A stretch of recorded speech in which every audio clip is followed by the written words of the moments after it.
Nang hinayang sila Austin Reeves at Dalton Knecht sa laban nila sa Denver Nuggets kanina. Pero bago yan, Jamal Murray may mensahe sa Lakers matapos ang big shot na ginawa kanina para madala ang Denver Nuggets sa panalo. Sinabi nga ni Jamal Murray sa kanyang naging post-game interview ang kahalagahan daw sa pagiging handa sa mga kritikal na sandali ng laro.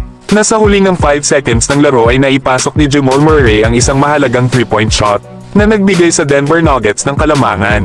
Habang pinuri naman ni Jamal Murray ang ginawa ng Lakers na kahit kulang sila sa kanilang mga pangunahing players katulad nila LeBron James at Luka Doncic.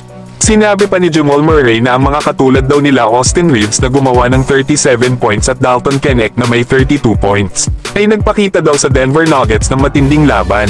Habang binigyan din ni Jamal Murray ang kahalagahan ng pananatili ng focus nila sa laro. Na bagamat nga daw nagkaroon sila ng kalamangan ay kinailangan pa rin daw nilang mag-adjust para makahabol sa Lakers.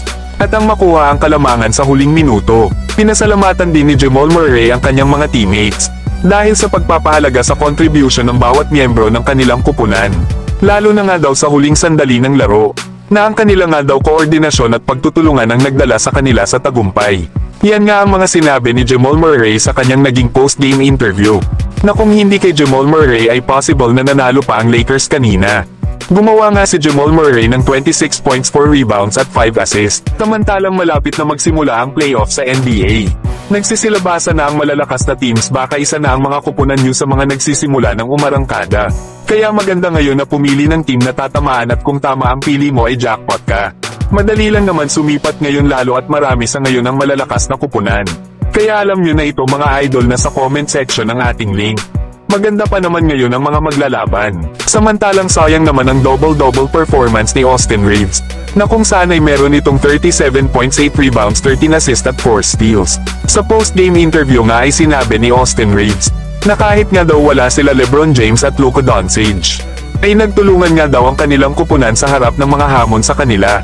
Lalo at ang kanila daw mga kalaban ay wala daw awa sa Lakers at nais silang talunin. Kaya naman dahil dito ay nagtulungan sila bilang isang unit para makamit nila ang tagumpay sa kabila ng mga pagsubok na kinakaharap ng Lakers. Pero sa huli ay natalo pa rin sila ng Denver Nuggets. Habang sa naging post-game interview naman ni Dalton Knecht, ay sinabi nga nito na sinikap niya daw talaga na maging agresibo kanina at kunin daw ang mga tira. Na mahusay nga daw ang ginawa ng kanyang mga kakampi sa paghanap dito kay Dalton Knecht. Lalo at may tiwala nga daw sa kanya ang kanyang mga kasama. At iyon nga daw ang nagbibigay sa kanya ng kumpiyansa na laruin niya daw ang kanyang laro. Na manatiling handa, manatiling lock-in at samantalahin ang pagkakataon kapag dumating ang mga ito. Ito nga mga idol ang mga sinabi ni Dalton Knecht sa kanyang post-game interview. Na kung saan ay nakagawa ito ng career high na 32 points at may kasama pang 5 3-point shots. Dahil naman sa pagkatalo ng Lakers ay bumaba naman sila sa standing sa West bilang pang number 5 seed. May record nga sila sa ngayon na 40 wins and 25 losses. Sunod naman na makakalaban ng Lakers ay Phoenix Suns. Kaya isa na naman itong malaking pagsubok para sa Los Angeles Lakers. Na possible nang maglaro noon si Luka Doncic at ang maaalin man dito kana Rui Hachimura at Jackson Hayes. Pero kayo mga idol, ano ang masasabi nyo dito?